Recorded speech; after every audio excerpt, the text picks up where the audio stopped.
Hello, welcome to the fourth and the last video in this series looking at Chinese poetry that has been recited by Fan Xian in the Chinese drama Joy of Life, 庆余年. In the previous 3 videos, I've introduced you to 9 Chinese poems, and today we will add 3 more poems to make up the number of a dozen. Because 12 is a quite meaningful number. For example, Chinese zodiac has 12 different animals to complete a cycle. And in this 4th video, I've picked 3 poems that are lesser depressing, definitely, than the 3rd video. And they don't necessarily have a unified theme, but they are all very well known and beautifully written. And I think they make up a good palette of poems to conclude this series of videos. These 3 poems come from Tang and Song dynasties. They are 梅花、宋元二十安西 / 渭城曲 and 水调歌头. And today I decided the order would be from the least amount of characters in the poem to the most amount. So first let's look at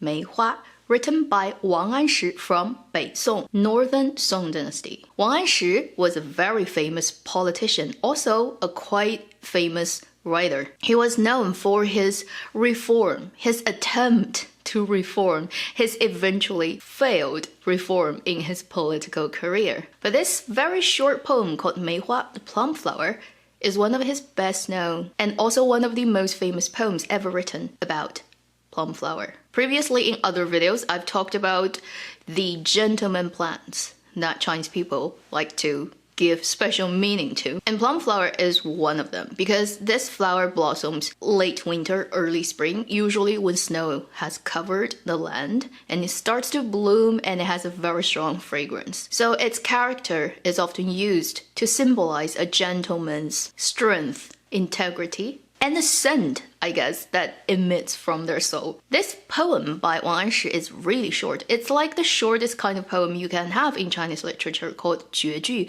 which means you only have 4 lines, and it's a 五言, so it means it only has 5 characters in each line. Together, there are only 20 characters in this poem. Let me first recite that for you, and then we're gonna break it down line by line.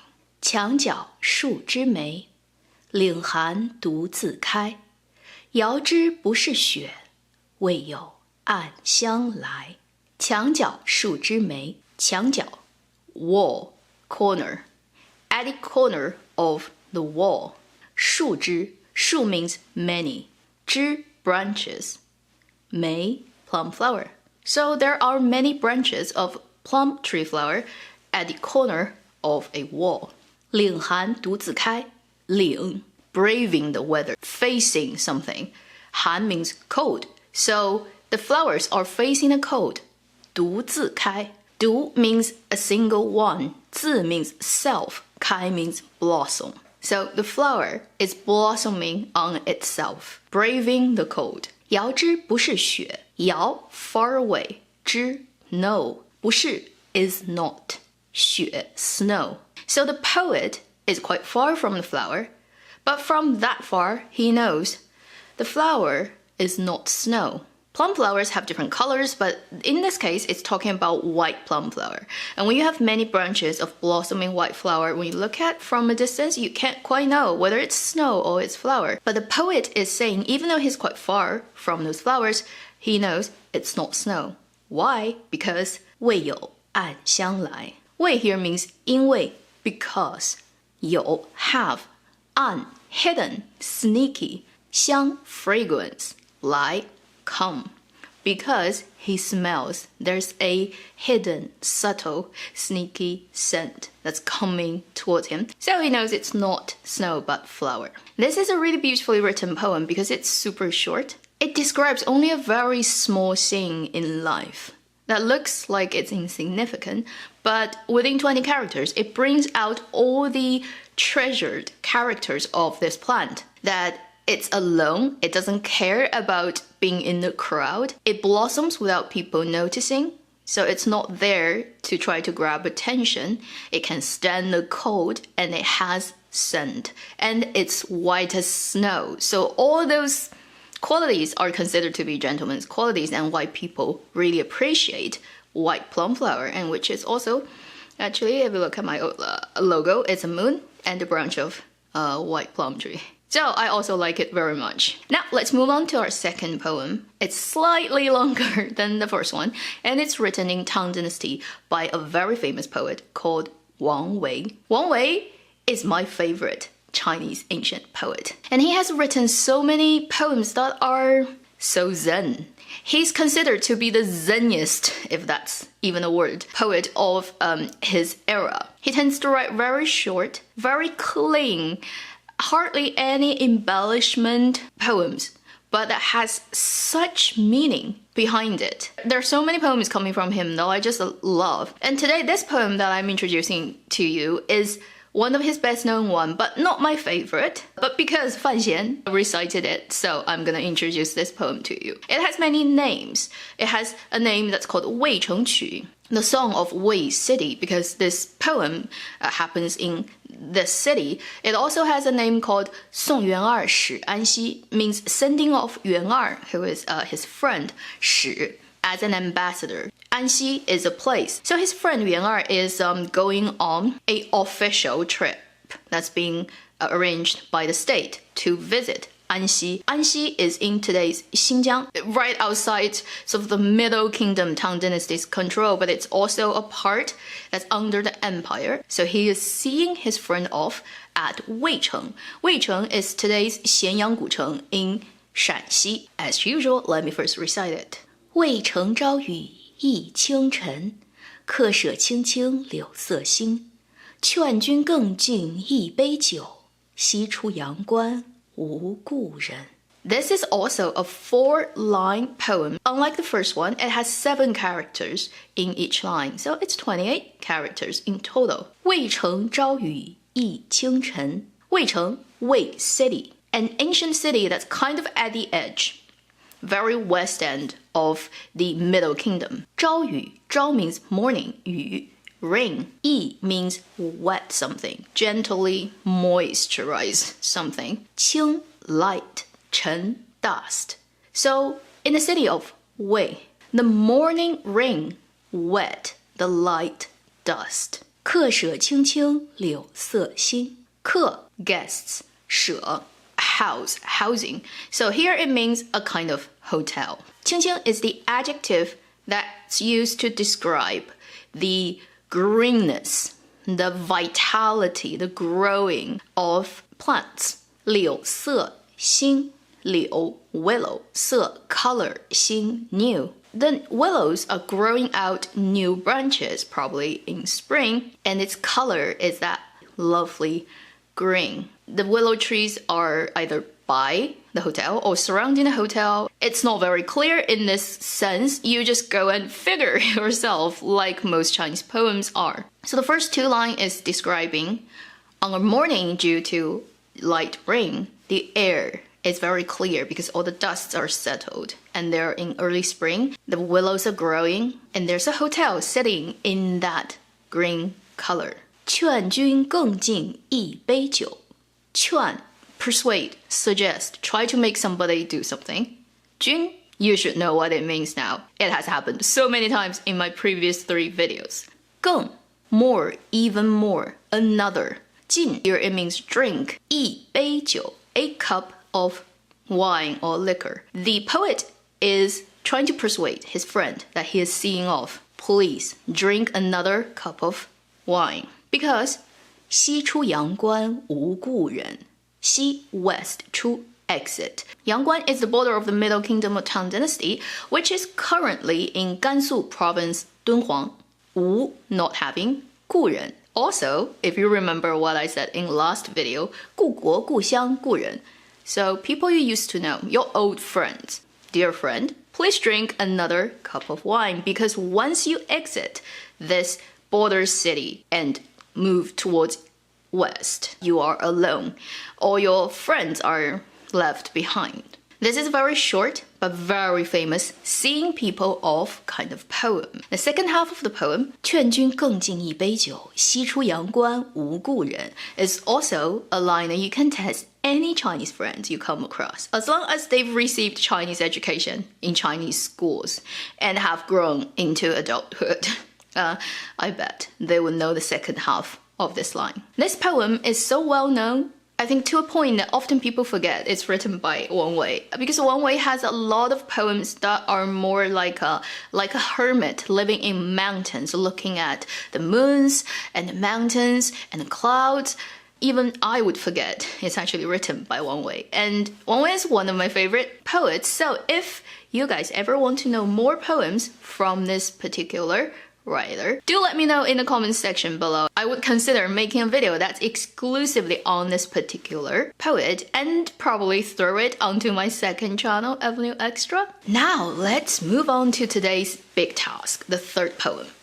水调歌头明月几时有. This is the longest poem in this video and also a pretty long Song Dynasty's poetry, written by none other than the very famous Su Shi. In the second video, I talked about one of his very sad missing his wife poem that is atypical of his writing style. And today we're gonna see the typical writing style of Su Shi. This poem is so famous. It's the best, most well-known poetry written about moon and the emotion that you have missing your family. So it's the second most famous sort of missing somebody in your life poem coming from Su Shi. And this poem, 水调歌头, is its 词牌, the tonal pattern. 明月几时有, the subtitle, is basically the first line of his poem. And it's a very peculiar poem because before the formal poem started, it actually has a note at the beginning of it. Quite unusual. A lot of poems get passed down, but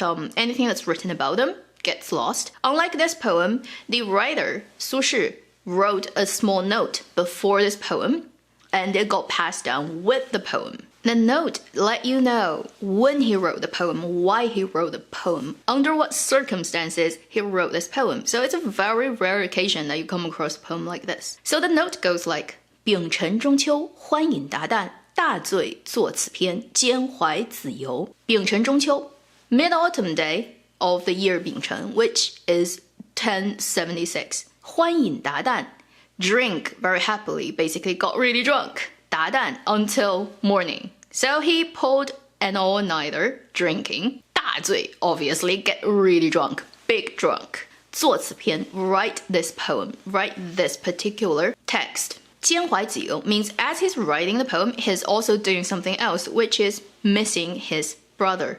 子由. 子由 is his brother Su Zhe's 字. If you're curious about how that works, check out my blog about Chinese names. I'll leave the link in the description below. So in this short note, he let everybody know why he wrote the poem, when he wrote the poem, and what he was like writing this poem, which is basically getting super drunk. There's a good reason, you know, that there are so many artists that are just like always overdosed on something. So let me recite this poem.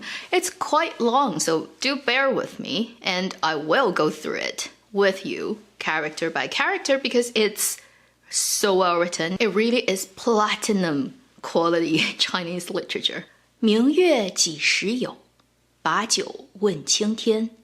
不知天上宫阙，今夕是何年？我欲乘风归去，又恐琼楼玉宇。高处不胜寒，起舞弄清影，何似在人间？转朱阁，低绮户，照无眠。不应有恨，何事长向别时圆？人有悲欢离合，月有阴晴圆缺。此事古难全，但愿人长久，千里共婵娟。The tonal pattern of this poem sounds just really sweet. I mean, even if you don't sing with it, which is actually originally how poems are performed, they would actually be sung, it still sounds really nice. And if you know anything about Chinese pop music, you know the very famous Wang Wei actually has a song that's totally based on this poem. So exact same character and with music. So the modern written music. 明月几时有? If you know Chinese pop music, you would know. So most Chinese people actually can recite this quite long poem due to the fact that it was sung by a very famous singer. So let's go through it line by line. And before I go, I forgot to mention, if you watch the 27th episode, the scene of Fan Xian reciting poetry, carefully, you'll hear a line from this poem being recited twice. I'm pretty sure it's just editing mistake, or the editing people just somehow love that line so much that they put it in twice. At different places, obviously, but I'm pretty sure if you watch this video carefully afterwards and go check that scene, you will find it. It's extremely obvious. 明月几时有? Bright moon, what time have? When would bright moon come? This is the poet asking the heaven. 把酒问青天. 把 holding 酒 liquor wine 问 ask 青 blue 天 sky.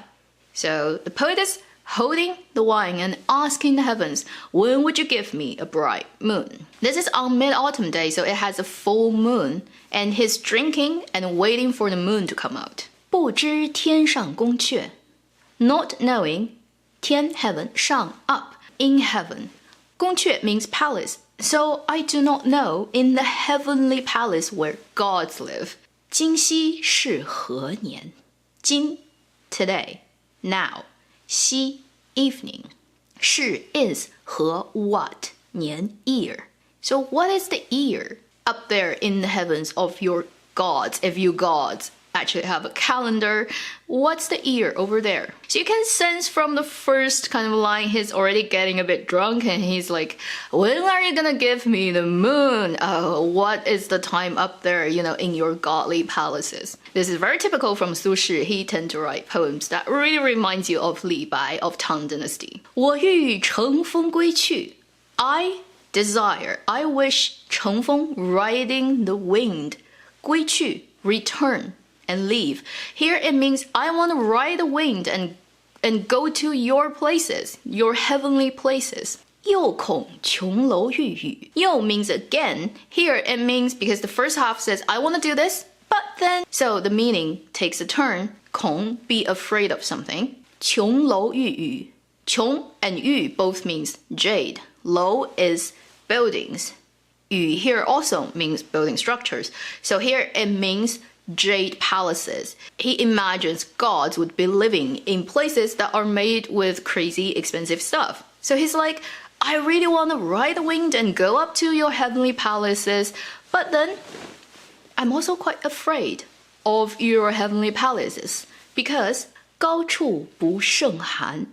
高 tall, high, 处 places. Obviously, if you're in the sky, as ancient people would believe, it's quite high. 不胜 cannot bear, cannot take something. 寒 cold. So if I'm up there, it must be quite cold. 高处不胜寒 also often gets used in places where, for example, if you have a really high social position, right, you hold a very important official position, you tend to be really lonely. So this line has extended meaning. It's not just if you're physically high up, you are cold, but also if you are socially quite high, then you tend to be quite alone.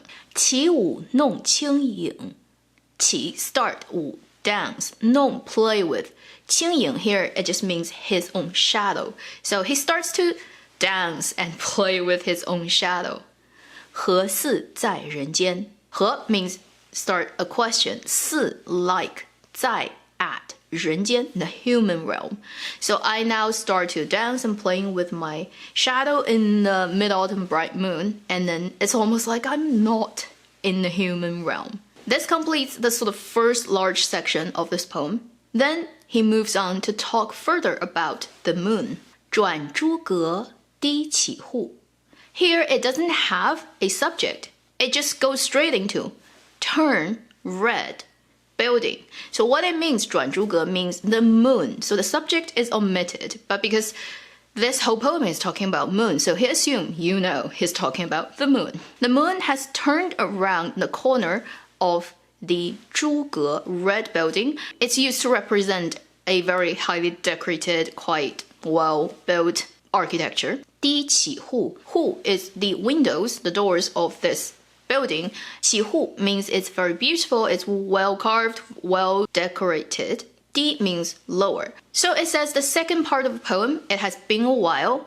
The moon has moved, because the moon moves quite fast in the sky at night. And it has gone around the building and then lowering at the window. 照无眠.照 shining on, 无眠 not have, 眠 sleep. So it's shining on the person who cannot fall asleep, which is himself. 不应有恨 not should have regret or hatred. So it's still talking about the moon. The poet is saying the moon shouldn't have any problems with us, with humans on earth. 何事长向别时圆? 何, again, asking question. 事 means things. So he's asking, what's the reason? What caused the moon to 长向, always, or often, frequently, 向 towards, 别时圆, other time full. The moon shouldn't have problems with humans, right? We haven't done anything wrong to you. Why are you always, so often, not full when I want you to be? 别时 means other time. So when I really want you to be a full moon, you are not a full moon. You're always full moon at the times when I don't necessarily need it. Or it's like you only are full for so short a time. Most of the time you're not full. In Chinese culture, full moon, Mid-Autumn Day, is the day that families should get together. It's like Chinese version of Thanksgiving, if you think about that, because it happens in autumn, happens on a full moon day. But he clearly is apart from his family. He's writing this poem to miss his brother. So he's complaining, why are you incomplete most of the time? Then we come to the last section of the poem, which is the most famous lines written. 人有悲欢离合. Human have sadness, happiness, separation, and reunion. 悲欢离合 has become such a well-known word in itself. Just means everything you can experience in life. The good, the bad, the happiness, the sadness, the union with your friends, and then the separation. So humans have that. It's a constant changing thing in our life. 月有阴晴圆缺. Moon has. So human has something. Moon also has something. 阴 cloudy, 晴 cloudless, 圆 round, 缺 missing a part. So the moon also can be clouded, or it can be a cloudless night. It can be full moon. It can also be waning or waxing. So it's describing that our life and also the nature is constantly changing. There are good times and bad times. 此事古难全. 此 this 是 thing. So this constant changing condition 古难全. 古 ancient, since ancient, since time's beginning 自古. If you remember, I talked about that in last video. 难全 difficult to be done or to be completed or accomplished. So this idealistic desire that everything is good and we're always together has always been difficult ever since time began. 但愿人长久. 但愿 means wish. 人 human. 长久 means something that lasts for a long time. So here the poet is saying, yes, I know it's very hard to always be together. So I hope we all live a long life. We all exist in this human realm for a long time so that we can 千里共婵娟. 千, thousand, 里, miles, 共, together. 婵娟 represents moon. So he's saying, although it's very hard to always be together, at least I hope we can all live a long life so that even when we are thousands miles apart, we are sharing the same moon. 婵娟 usually means girls, but in this poem it's used to mean the moon, and since then people have been using 婵娟 as moon. The Chinese mythology has it that there's a goddess called Chang'e living on the moon because she stole something from her husband and ate it and become too light-weighted. So she floated up to the moon and kind of got stuck there. So she's alone in her palace with a bunny and a guy who's trying to cutting a tree down. I mean, that mythology deserves its own video. Due to that mythology, if you have to think about moon as a personified thing, it usually comes to a Chinese person's mind as a goddess. So 千里共婵娟, 1,000 miles sharing the same moon. If you grew up in China and going to school normally, you would have to recite this poem. So you can safely test that on your Chinese friend. Just say, 人有悲欢离合, they will answer, 月有阴晴圆缺. And you can say, 但愿人长久, and they will tell you, 千里共婵娟. So in this last video of this series looking at Fan Xian's poetry reciting, we've added 3 poems that are about The Gentleman Flower, Seeing People Off, and Missing Your Brother on a Full Moon Night. Obviously, there are many more poems that have been recited by Fan Xian in that scene. I've picked the ones that I think are most well-known, worth talking about, and personally I really like, as a kind of introduction and to ignite a tiny spark in your heart, hopefully, about the beautiful art of Chinese poetry. Thank you for watching Avenue X. I'll see you in my next video. Meanwhile, live long and happy drama watching and happy poetry reading.